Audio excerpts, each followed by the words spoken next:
And Neil Armstrong said, the only bird that can talk is the parrot, and he does not fly very well. Now, Neil Armstrong was actually quoting Wilbur Wright, who was the first man to demonstrate heavier-than-air flight in Kitty Hawk in 1903. And Wilbur Wright said exactly the same thing. The only bird that can talk is the parrot, and he doesn't fly very well. And then he added, so I'll be brief, because Wilbur Wright didn't like public speaking very much, any more than Neil Armstrong appeared to. So we're going to refer to NASA's defenders as the Apollo parrots, because they can talk, but they don't know how to fly. They also introduce many arguments which, unless you're aware of them, and unless you're aware of what they're trying to achieve, well, not going to achieve very much, but what they're trying to do, they introduce straw man arguments. And they claim that people who deny the Apollo landings as being real, these straw man arguments will show what they claim the hoaxers say and then prove it wrong. That's a straw man argument. But people like me and Scott and Brandy and Trevor and David Percy and all the other people who have written about it and investigated never say half the things, or even a quarter of the things, that the NASA groupies, I'll call them that, the NASA groupies, say that they claim. Now, NASA groupies should go under the title of teeners. They're all teeners. There is no alternative scenario. Right. NASA groupies. Now, these groupies, there are plenty of them. Let's just name a few of them, just so we know who we're talking about. Let's start with Phil Platt, who writes the Bad Astronomy website and a book of the same name. Well, I think he's self-describing here, but let's not worry about that. We also have Amy Title at Vintage Space. She's forever banging on about how wonderful NASA is and parroting a lot of what they tell her to say. We have Curious Droid over here in the UK, aka Paul Shillito, who makes some very good videos, very good film, very informative, but he insists that the Apollo landings were real, which he hasn't proved yet. We have Keith Mays over here in the UK. He claims that the Soviets would have blown the whistle if it was all wrong. Well, the Soviets have blown the whistle. It's just that you haven't been listening, Keith. You keep banging on about these things that you claim are correct. When you do a bit of investigation, they're not. They can be proven to be false. Because the Soviets have said on numerous occasions that they would not be sending any cosmonauts to the moon until they could ensure their safe return due to the dangers of radiation. You know, this radiation which is like 2 X-rays, that's what you claim it to be. It's not. It's much more than that. The Soviets knew that. So get your act together. Get some facts correct.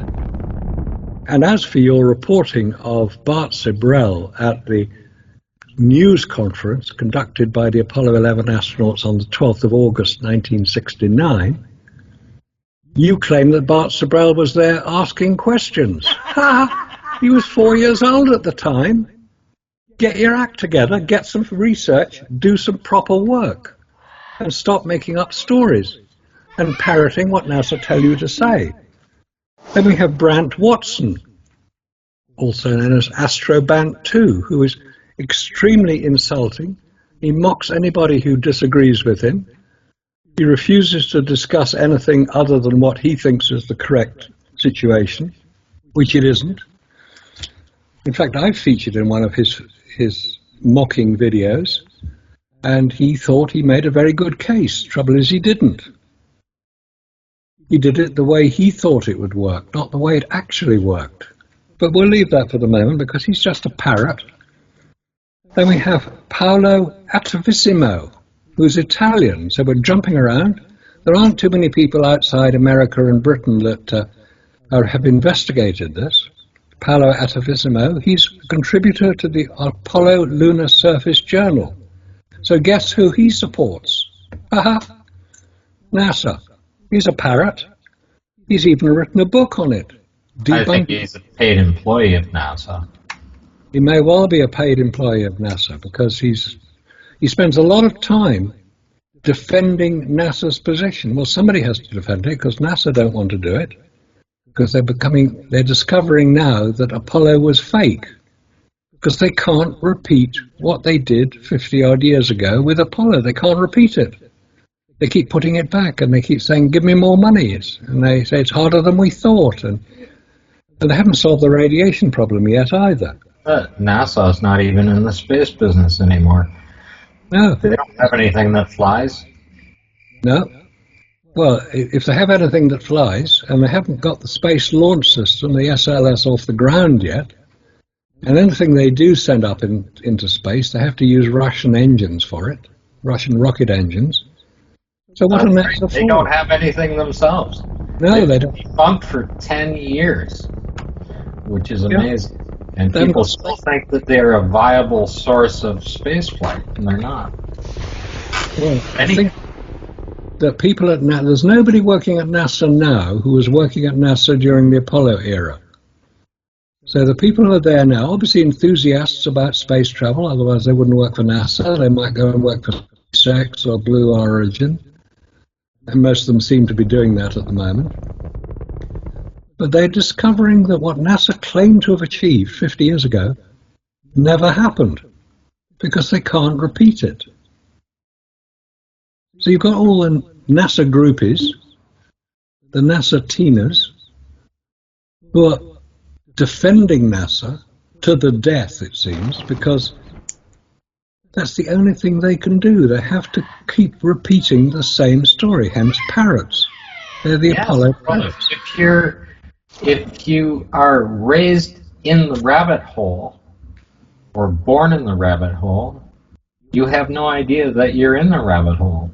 No, you think that's your world. That's right. Until you pop your head up and have a look above you. Oh, look, there's a whole world out here. I wonder what they're saying.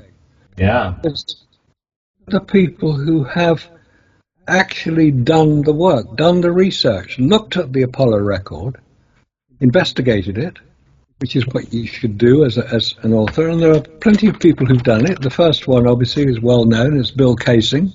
Back in 1976, he produced his book, We Never Went to the Moon, America's $30 billion Swindle. Yeah, he popped his head out of the rabbit hole, didn't he? He did. He had a look around and thought, I don't believe this. And he was close enough. He worked at Rocketdyne, who made the engines for the Saturn V rocket. And he said, no, never happened. Couldn't happen. Some of the things he said may be a little bit dated now. That doesn't matter. He was the first person to raise the subject that there was something to investigate. That was followed up in 1992 by Ralph Renee, who wrote his book NASA Mooned America and produced some remarkably accurate scientific evidence to demonstrate that it didn't happen. NASA Mooned America. When you ask these Apollo parrots what investigation they've done, they will never say that they've read any of these books because they don't want to contaminate their mind. So if they haven't read the books, they don't know what people are saying. The NASA parrots, the Apollo parrots, they just come along and say, well, this is what they said, and this is why it's wrong. Well, of course it's wrong because you said it, you parrot. Then you have William Bryan III, who wrote the book Moongate. And then in 1999, possibly the definitive book on the subject at that time, David Percy and Mary Bennett's book, Dark Moon. An extraordinarily detailed look at the whole Apollo landing and why it was faked. There's James Collier, there's Gerhard Wisniewski's book, One Small Step. That was 2012. And then the really important book started coming out. 2018, Randy Walsh published the first of his two books, Hiding a Hoax in Plain Sight, Book 1 and Book 2. And then Trevor Weaver in the UK has written 4 books in the last 3 years. The Apollo moon hoax, fact or fiction, was his first one. And the last one, Apollo moon hoax, the real evidence, co-authored with yours truly. Now, Trevor Weaver's books, nearly 1,500 pages. Randy Walsh's book is over 500 pages. Dark Moon is over 500 pages. These are serious books, and if you're going to criticize what some of these people are saying, you've got to read their books and see what they say. And I will tell you that if you do read the books, and these NASA parrots have obviously not read the books because they're not saying the things which you would expect them to say if they had read them, if they do read the book, they'll find that NASA have been lying. Never a straight answer. Somebody accused me of being insulting to NASA. I said, no, I wasn't being insulting. I was just repeating what the New York Times wrote in 1968 at their frustration of being unable to get a definitive answer out of anybody at NASA. Hence, now never a straight answer.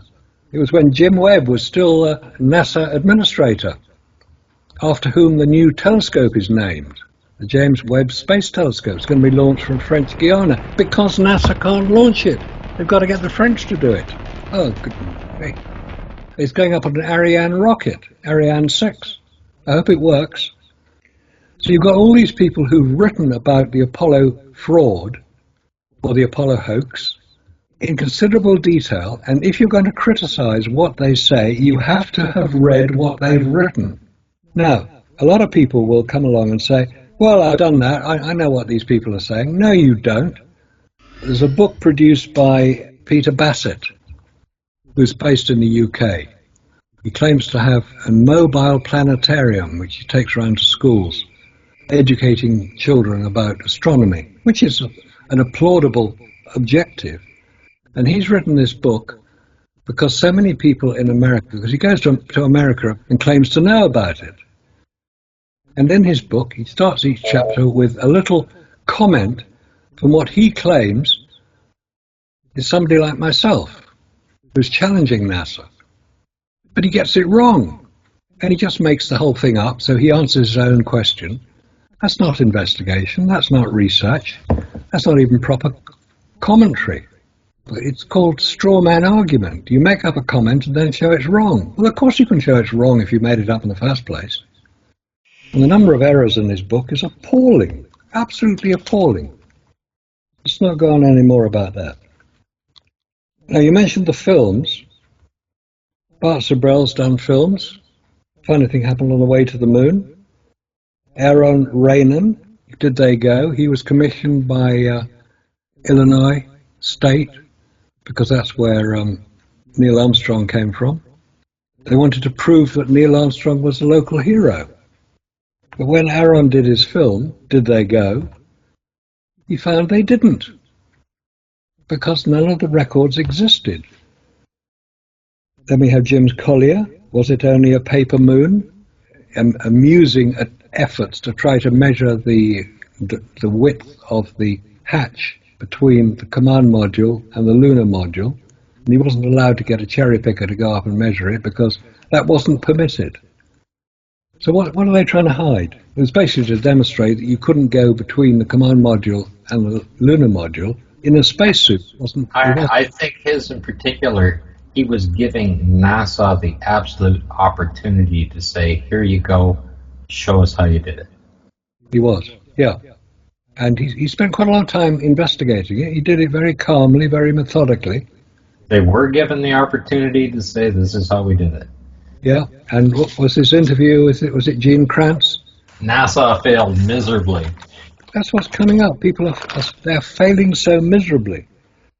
Then we have Gerald White, who's put 600 films up on his YouTube channel, moonfaker.com, demonstrating little aspects of how the Apollo story is fake. David Percy film, What Happened on the Moon.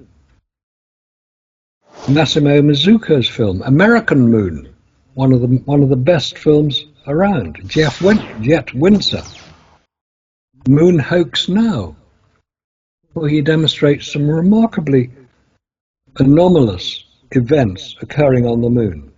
And Ted Aranda's dissection of the Apollo missions. They're long films because there's a lot to dissect. I mean, this was an activity that employed over 400,000 people, we keep being told. Yeah, it probably did.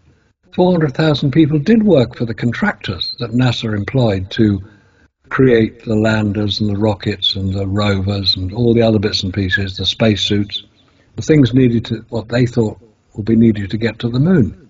The other things that people say is 400,000 people can't keep a secret. Why did they need to keep a secret? There was no secret to keep with Apollo. Secrets can be kept. Of course they can. Enigma codes were broken during World War II. That's the German military codes. They were broken in the UK by Alan Turing at Bletchley Park. For 30 years, nobody knew anything about it. 10,000 people worked at Bletchley Park. A lot of people knew the codes had been broken because they were using them to find out where the Nazi forces were going to be attacking from. So they knew about it. 10,000 people kept the secret because it was in their interest to do so. But there was no secret to keep with Apollo. So these idiots who keep coming up and saying, oh, 400,000 people can't keep a secret, therefore it leaked out, therefore there wasn't a hoax, are completely wrong. What a stupid thing to say. The D-Day landings employed 1 million people. That didn't leak out until the forces hit the Normandy beaches. Consider that, and people taking anything NASA says right at face value without questioning it. And I think that is the biggest thing. You have all these people out there supporting it, and it's not like they're not intelligent people. And they've certainly absorbed a lot of data from NASA, but they never question it. They don't investigate it. They don't ask the question. I was, a space enthusiast forever. I was in high school when Apollo launched and everything else, and our high school teachers, the whole 9 yards, they got you into it. They were watching the MIT videos, right, from the 1960s, everything else, right? I've always been reading. I always like to read technical data. So here I am absorbing all of this stuff and taking it for face value up until the mid-2000s, and then I started to go, holy cow, let's go back and reread this. Yeah. Right? And here's all the testing they're doing. Here's all doing this. Well, all of the stuff failed. They didn't have successful tests. Everything they tested failed. So where is the document that said, this is the material that we tested that works? And that's what everything that they're doing. And you can go into the server and pull those PDF files up there, and you'll see all of the problems, but there's no result. There's no positive result on it. And when you realize that, you go, holy cow, I could have been just like those people, just supporting NASA and going and not questioning it. And then when you start to do research into it and see how ridiculous it is. It is. When you look at any of the images and you see it's not just the lighting, it's not just this and that, the suits that they're wearing, everything else, they're in the museums. You can go in, you could be overwhelmed. You walk into one of their museums, you'd be completely overwhelmed because you're going to walk past a Saturn V rocket and they are monsters, and that thing actually worked. And then you walk in and you take a look at all of the stuff that they so-called have on display for the Apollo missions, right? And there's the spacesuit. Yeah. Well, that spacesuit doesn't work. First of all, they got zippers. They don't do up. They have quick connects on the helmet and the gloves that don't seal. They would never hold pressure, and yet it's on display. It's just like the moon rocks are on display, but they don't contain any radiation. No. And that's not possible. If the moon rocks don't absorb radiation, then, okay, then we have to rethink what the Van Allen belts are protecting us from. Always good to see a moon rock when you talk about it. Yep. Here's my moon rock. Now, if NASA want to come and get it, you know where I live. It's not difficult. Piece of moon rock. Looks like a chocolate chip cookie that got hard. Yeah, it's quite good. It's very old. I mean, it must be very old. Yeah. And of course, don't forget the photographic film that can't work in a vacuum. I've never heard any of NASA's groupies talking about vacuum and what tests they would do and how it can do it. The only person who's done the test is Robert Williams and yourself. You went out and bought a vacuum chamber to test it. And you found a photographic film doesn't work after it's been in a vacuum. And the other thing is when they're talking about vacuum, they say, oh, it only goes down to this much and no more. Yeah. It just has a differential of 1 atmosphere. And yet, Robert had to buy 2 machines. And the first one, when you put water into it, it takes 15 to 20 seconds as it's sucking it down, and then the water starts to boil a little bit. And then the more powerful one that he's got, as soon as you turn the switch on, the water virtually is gone. It just boils out of there, right? We're only talking what his machine is capable of, maybe 40 miles off the surface, not even in space. And then you have vacuum chambers that are built, and I mean, NASA spent at least 10% of their budget. The Sandusky chambers were $1.6 billion in 1969. Just unbelievable. And they've never put a human being inside that thing. They wouldn't dare put a human being inside it. It's only equivalent to 130 miles up. If it's not that severe of a problem, people should be practicing with their spacesuits on, testing the spacesuits in there. It should have an airlock on it, so you can just walk in and out, and there'd be dozens of people in there working around in it and doing this stuff in their suits, practicing to go to space with.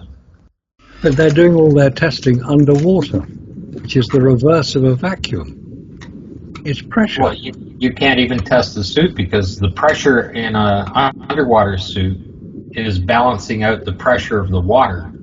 Yeah. So the two forces, when they are absolutely equal, there's actually zero pressure on the suit itself. Yeah. The exact opposite in space. Which is why the ridiculous movement you see people doing on the moon, allegedly, the sort of slow motion stuff, is because that's how they practiced underwater. It's all slow motion because you can't move very fast underwater. We know that. There is so much wrong with what NASA are doing. As you say, they can't even get a rocket off the ground at the moment. The space launch system isn't working. They haven't got any spacesuits. They haven't got a lander yet, not even designed. They haven't got anybody to get them there. And they're supposed to get there by the end of 2024. It won't happen. Yeah. I think one of the biggest mistakes that NASA has made is that they've released absolute unbelievable amount of documentation. So they have covered every second of every trip, there and back. And now when they make an error in depicting that, in simulating that, and they simply forget that the guy that's orbiting for 3 days has got to be part of the conversation somewhere, and it's not there, and they have it all written in transcript, every word that is said between the two guys on the ground. And you can't tell me that they weren't talking to that guy.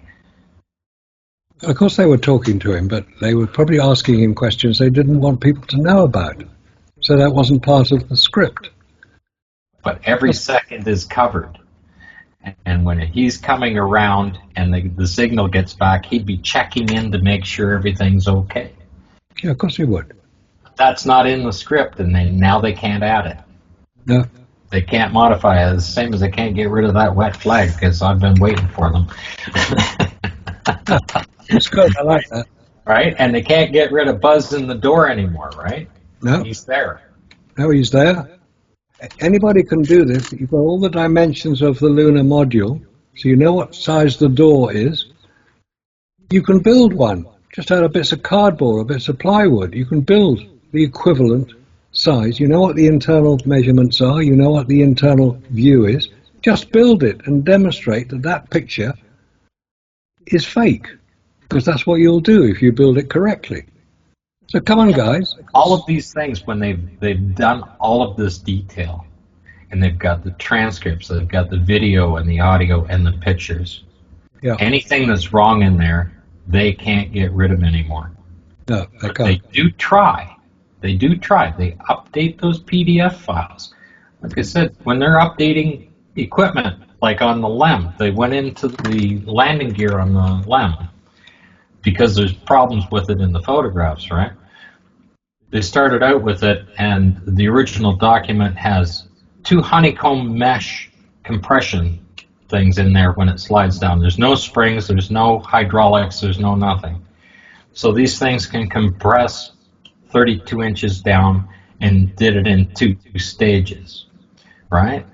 The secondary struts had the same compression honeycomb aluminum mesh in it as well.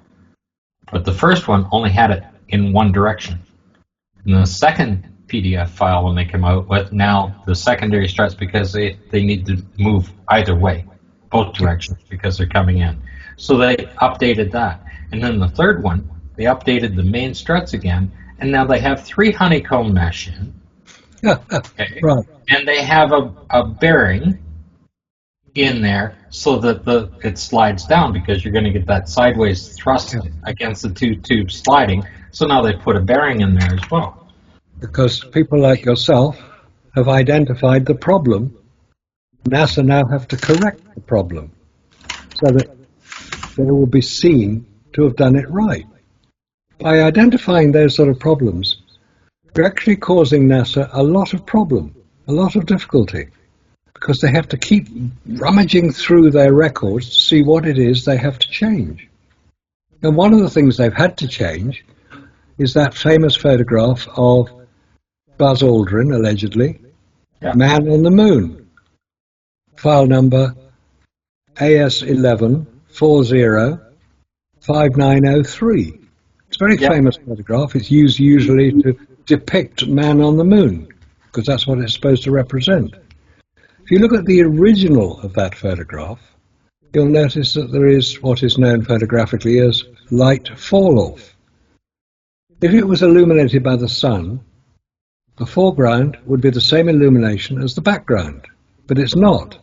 There is fall-off, i.e. there's a brighter foreground than there is a background. And because this is being picked up by a lot of people discussing the photographic anomalies, which I've done on a few occasions, what NASA have now done is to replace that photograph on their files and quite a lot of the other files.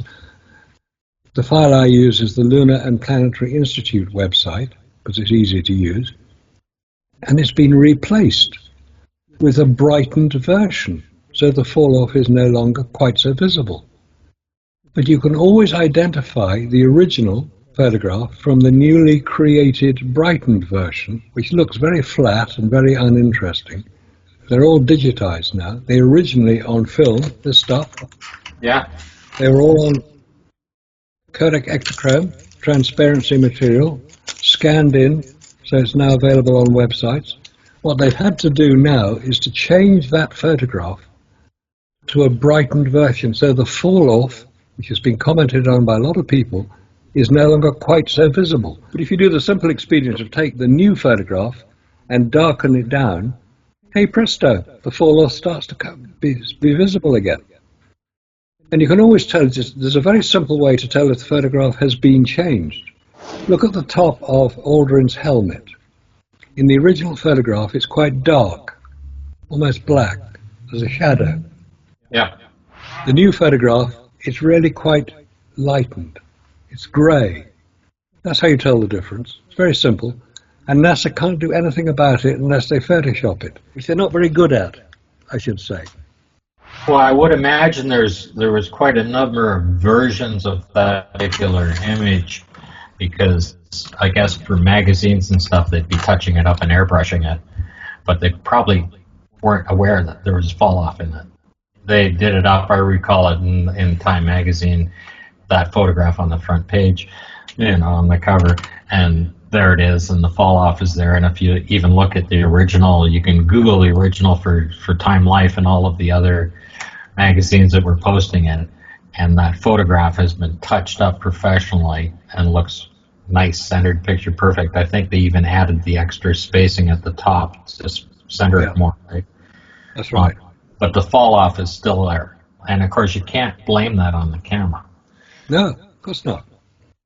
because the cameras were far too good. Yeah, the cameras were the best they could buy, which is one of the sensible things they did. Hasselblad cameras using Zeiss lenses and Kodak film. It's a good combination. It's a combination that would be appropriate then, it's appropriate now, which incidentally have their shutter inside the lens. So each lens has their own shutter. And just a point on the lenses, if you examine the record, specifically the Apollo 11 press pack, it'll tell you what camera was used, what lenses were used, and what film was used. It's all there in black and white. It's not colour. It's all there. People get these wrong. Some of these idiot parrots say, oh, they used a standard lens. No, they didn't use a standard lens. They used a wide-angle lens. And they had a telephoto lens. Yes, they did. It wasn't a 300mm lens. Hasselblad don't have a 300mm lens. They used a 250mm lens. These are the details which show up the incompetence of the parrots. They don't know what they're talking about half the time, but they claim that they do.